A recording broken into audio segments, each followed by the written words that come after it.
Real estate private equity funds, or PE funds, are a much talked about part of the business. But they're a relatively recent entrant onto the scene, having started just in the late 1980s.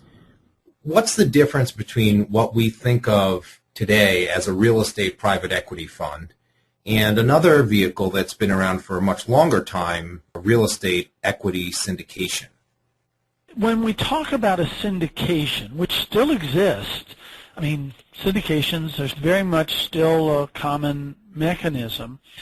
Syndication says, here is the property, 712 Manhattan Lane.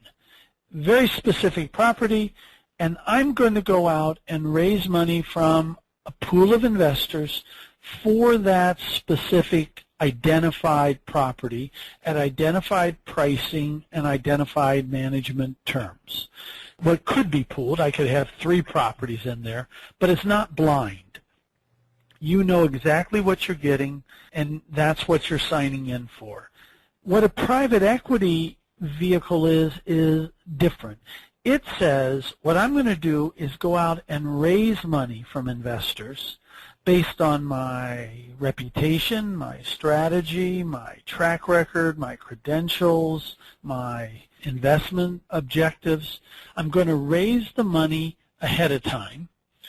I'm not going to have any properties I can show you. All I can show you is who's my team, what's my philosophy, what's my track record, here's my reputation, here's where we all went to school, here's what we did in our prior life.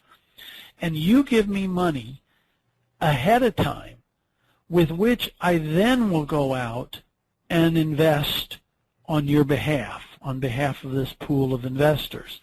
And it's very much a trust me vehicle. It's a blind vehicle. You don't know what they're going to buy.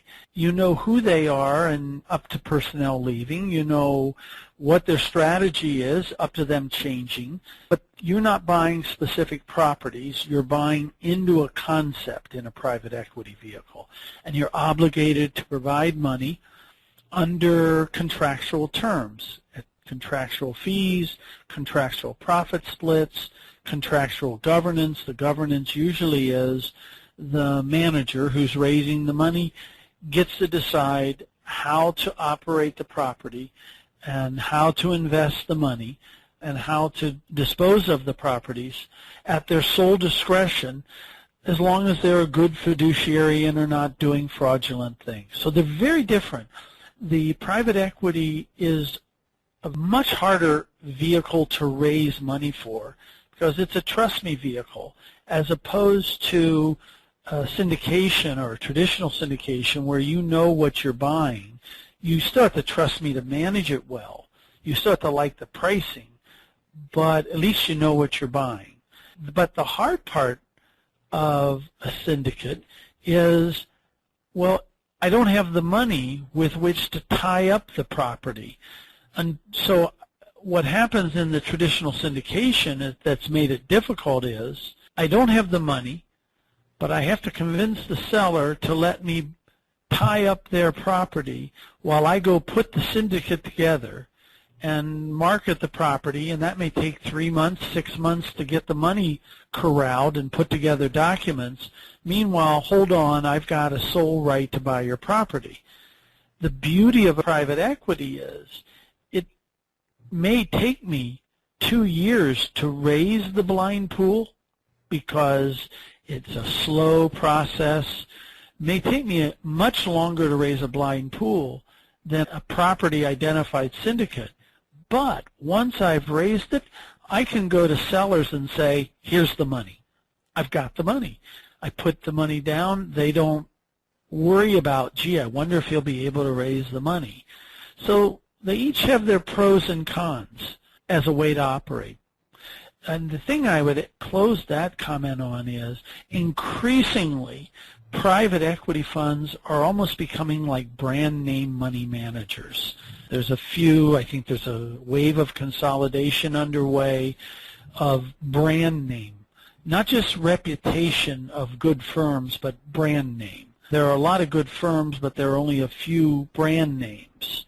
And the business in private equity since it is very much a trust me business, it's a very much make sure you're comfortable with who you give the money to and nobody will ever second guess you.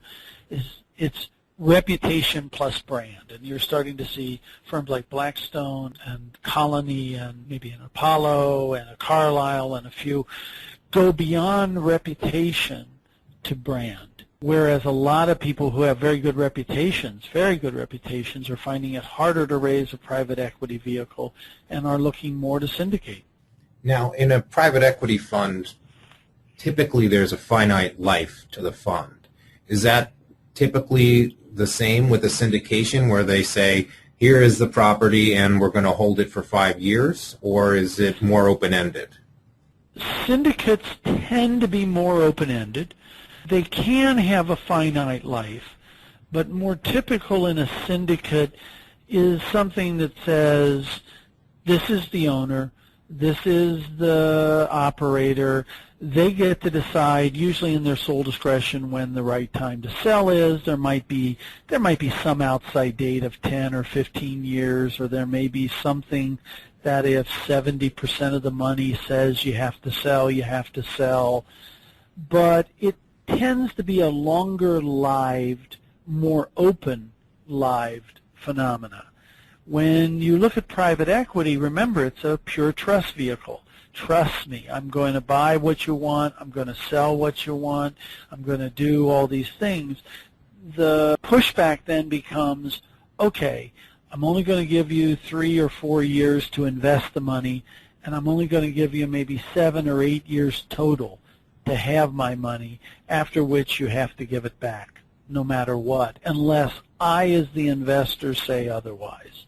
So as a trust vehicle, there are more restrictions put on it.